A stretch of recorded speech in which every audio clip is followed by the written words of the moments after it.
नमस्कार प्रिय विद्यार्थियों, आपके अपनी यूट्यूब चैनल हिंदी की पाठशाला गुरुजी के साथ मैं आपका बहुत बहुत स्वागत है। प्रिय विद्यार्थियों, आज मैं लेकर आया हूँ आप लोगों के लिए कक्षा 12वीं आरोह के काव्यखंड की एक कविता कविता के बहाने। चलिए विद्यार्थियों, हम अध्ययन आरंभ करते हैं और अध्ययन आरंभ करने से पहले हम कवि का परिचय जान लेते हैं। कवि कौन है? कुंवर नारायण। जन्म कब हुआ? 19 सितंबर सन 1927 उत्तर प्रदेश में इनका जन्म हुआ। प्रमुख रचनाएं हैं चक्रव्यूह 1956, परिवेश, हम तुम, अपने सामने, कोई दूसरा नहीं, इन दिनों, ये काव्य संग्रह हैं। आत्मजयी प्रबंध काव्य है। आकारों के आसपास कहानी संग्रह है। आज और आज से पहले, ये समीक्षा है। मेरे साक्षात्कार, ये इनके सामान्य लेखन हैं। कुछ प्रमुख पुरस्कार भी इनको प्राप्त हुए हैं। उनमें साहित्य अकादमी पुरस्कार, कुमारन आसान पुरस्कार, व्यास सम्मान, प्रेमचंद पुरस्कार, लोढ़िया सम्मान, कबीर सम्मान, और सबसे बड़ी बात, इनको ज्ञानपीठ पुरस्कार भी मिला हुआ है। एक पंक्ति के माध्यम से, कुछ पंक्तियों के माध्यम से ये स्पष्ट करते हैं। न जाने कब से बंद एक दिन इस तरह खुला घर का दरवाज़ा, जैसे गर्द से ढकी एक पुरानी किताब हो। गर्द से ढकी हुई पुरानी किताबें खोलने की बात कहते हुए कुंवर नारायण ने सन 1950 के आसपास काव्य लेखन की शुरुआत की थी। उन्होंने कविता के अंतर्गत के अलावा चिंतापरक लेखन भी किया, जिसमें कहानियां हैं, सिनेमा तथा अन्य कलाओं की समीक्षाएं भी लिखी हैं। किंतु कविता की जो विधा है को उनके सृजन कर्म में हमेशा प्राथमिकता ही प्राप्त रही है। मतलब सबसे ज़्यादा इन्होंने प्रमुख प्राथमिकता किसको दी है? काव्य लेखन को ही दी हुई है। कुंवर नारायण ने आत्मजय जैसे प्रबंध काव्य रचकर भरपूर प्रतिष्ठा भी प्राप्त की।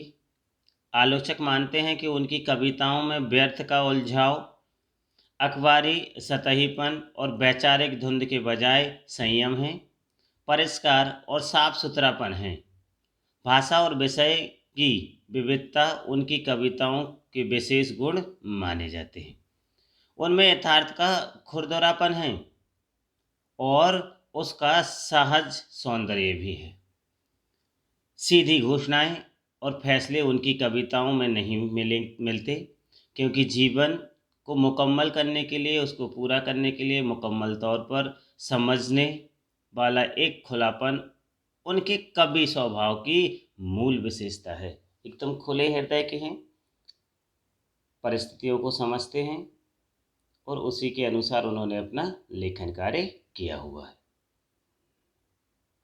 कविता के बहाने, इस कविता में हमें क्या मिलने वाला है? कविता के बहाने कविता में कवि और कविता की जो शक्ति है उस पर प्रकाश डाला गया है।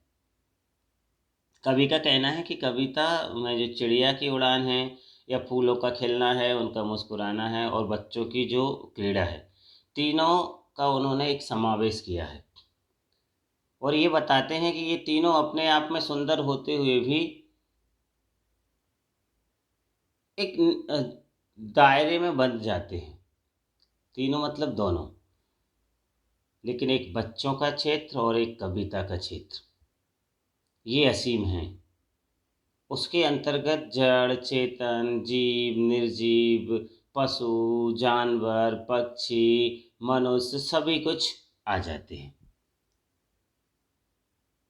कुंवर जी पूरी तरह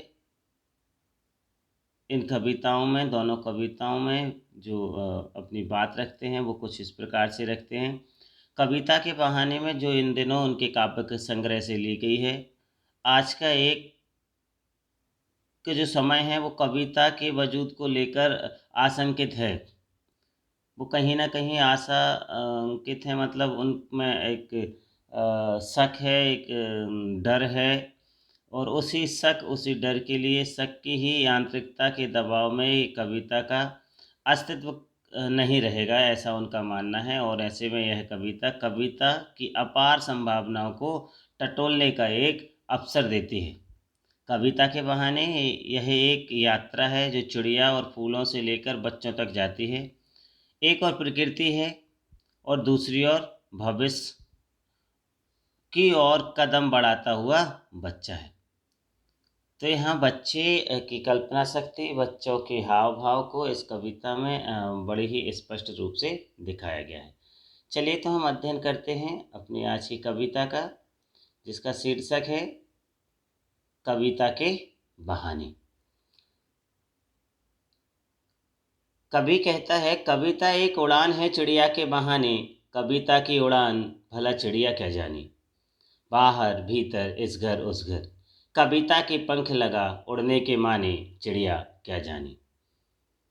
अर्थात कवि का कहना है कि कविता चिड़िया की उड़ान को देखकर नई नई कल्पनाएं प्रस्तुत करती है। वह स्वयं भी उड़ान भरती है। उसमें हमेशा नए नए भाव जागृत होते हैं, नए नए विचार आते हैं। और जो कविता की उड़ान है इतनी ऊंची होती है, इतनी असीम होती है कि जो एक चिड़िया है ना, वह उसका छोर ही नहीं जान पाती। मतलब चिड़िया की जो उड़ान है उसकी तो एक सीमा निश्चित है, लेकिन कविता की कोई सीमा नहीं है, उसका कोई क्षेत्र नहीं है, वह असीम है, कोई सीमा निर्धारित नहीं है उसकी। जो कविता का विस्तार है ना, वो चिड़िया की तो समझ से परे है, चिड़िया समझ ही नहीं सकती उसको। कविता ना केवल घर के भीतर रहने वाली है, ना तो वो घर के भीतर लिखी जाती है और ना ही किसी क्षेत्र तक सीमित रहती है। अर्थात वह घरों में भी चलती है और घर के बाहर भी, संसार को भी वह व्यक्त करती है। पूरे संसार को आप कविता के अंदर देख सकते हैं, साहित्य के अंदर देख सकते हैं। वह कभी इस घर के बारे में लिखती है तो कभी उस घर के बारे में लिखती है, कभी इस घर में पढ़ी जाती है तो कभी उस घर में पढ़ी जाती है। कहने का कवि का तात्पर्य यह है कि कविता में घर घर की कहानियां वर्णित होती हैं और घर घर में वह पढ़ी जाती है। कविता किस प्रकार कल्पना के पंख लगाकर सब जगह घूम आती है, ये चिड़िया नहीं समझ सकती। आशय यह है, उनका कहने का तात्पर्य यह है कि जो चिड़िया है वह ससीम है, ये उसकी एक सीमा निश्चित है, लेकिन कविता कविता तो असीम है, उसकी कोई सीमा निश्चित नहीं है। इसीलिए किसी साहित्यकार ने कहा है कि जहाँ न पहुँचे रवि वहाँ पहुँचे कवि। जहाँ सूर्य का प्रकाश भी नहीं पहुँच सकता, वहाँ तक एक कवि की कल्पनाएं पहुँच जाती हैं। अगली पंक्तियों में कवि कहता है, कविता एक खिलना है फूलों के बहाने, कविता का खिलना भला फूल क्या जाने। बाहर भीतर इस घर उस घर, बिना मुरझाए महकने के माने, फूल क्या जाने। कविता एक खेल है बच्चों के बहाने, बाहर भीतर यह घर वह घर, सब घर एक कर देने के माने, बच्चे ही जाने। अब कवि आगे कहता है कि जो कविता है ना, वो फूलों को खिलता देखकर खिलती है। मतलब जो कवि है उसने जब प्रकृति में सौंदर्य को देखा तो उसके साथ साथ उसके अंदर कल्पना शक्ति पल्लवित हुई, पुष्पित हुई और फिर उसने अपने नए नए रंग भाव और सौंदर्य भरते हुए काव्य लेखन कर दिया। परंतु जो फूल है ना, उसका एक दायरा है, उसकी एक सीमा है। वह एक निश्चित समय तक ही खिलता है, उसकी सुगंध एक निश्चित समय तक ही रहती है। लेकिन कविता की सुगंध, उसका सौंदर्य, उसका आकर्षण अनंत काल तक चलता है, असीम होता है, उसकी कोई सीमा नहीं होती है। इसलिए कविता के जो खिलने का भाव है वो फूल नहीं समझ सकते। फूलों का जो बोध है वह सीमित है। फूल का क्या है, बेचारा एक दिन 2 दिन, उसके बाद उसकी खुशबू चली जाएगी, उसका सौंदर्य चला जाएगा। किंतु कविता, कविता कभी मुरझाती नहीं है, वह किसी काल किसी सीमा में बनती नहीं है। वह जो कविता आपने, जैसे मैं उदाहरण के तौर पे समझा सकता हूँ, आपने झांसी की रानी कविता पढ़ी होगी, खूब लड़ी मर्दानी वह तो झांसी वाली रानी थी। आपने रामचरितमानस पढ़ा होगा। वो जिस आनंद से उस समय में पढ़ा जाता था, उसी आनंद से आज भी पढ़ी जाती है। लेकिन फूल, 24 घंटे, 30 घंटे, उसके बाद मुरझा जाते हैं, उनकी खुशबू भी चली जाती है, मतलब उनका दायरा निश्चित होता है। आगे जो कवि है वह क्या कहता है? कहता है जो फूल वे है ना वह बेचारा है, वह तो बस सुगंध से भरना और फिर एक दिन झर जाना है, इतना ही उसकी कहानी है। लेकिन वास्तव में कविता अनंत काल तक, चिरकाल तक वैसी ही खुशबू, वैसा ही आकर्षण बिखेरती रहती है। उसको मुरझा जाना है, उसका अस्तित्व खत्म हो जाना है। अब कवि अपनी कविता की तुलना बच्चों के व्यवहार से करता है। वो क्या कहता है? कविता एक खेल है बच्चों के बहाने। कवि कह रहा है जो कविता है ना वह भी खेलती है, बिल्कुल बच्चों को खेलता हुआ देखकर उनकी जो कवि की शब्द होते हैं वह भी क्रीड़ा करते हैं, वह भी खेलते हैं।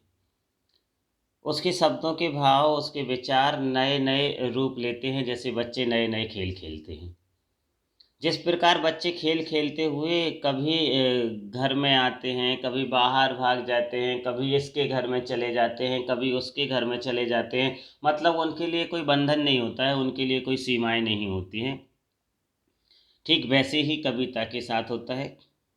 मतलब जो बच्चों का खेल है या बच्चों के जो भाव हैं और जो कविता के भाव हैं, यहाँ कवि को समान दिखते हैं। कवि कहता है जिस प्रकार बच्चे अपने पराये का भेद भुला देते हैं, ठीक वैसे ही कविता भी अपने पराये का भेद भुला देती है। वह सारे घरों में एक समान रूप से पढ़ी जाती है और सारे जाति मजहब के लोगों को एक जैसा आनंद देता है साहित्य। वे जिस प्रकार बच्चे सारे घरों को एक कर देते हैं, वो जो बच्चे ही जानते हैं कि वो क्या कहना चाहते हैं, उन्हीं बच्चों के अनुसार कवि का कर्म या कविता भी होती है। उसके लिए शब्दों का खेल एक सा है, वह किसी जाति, किसी मजहब में नहीं बनता।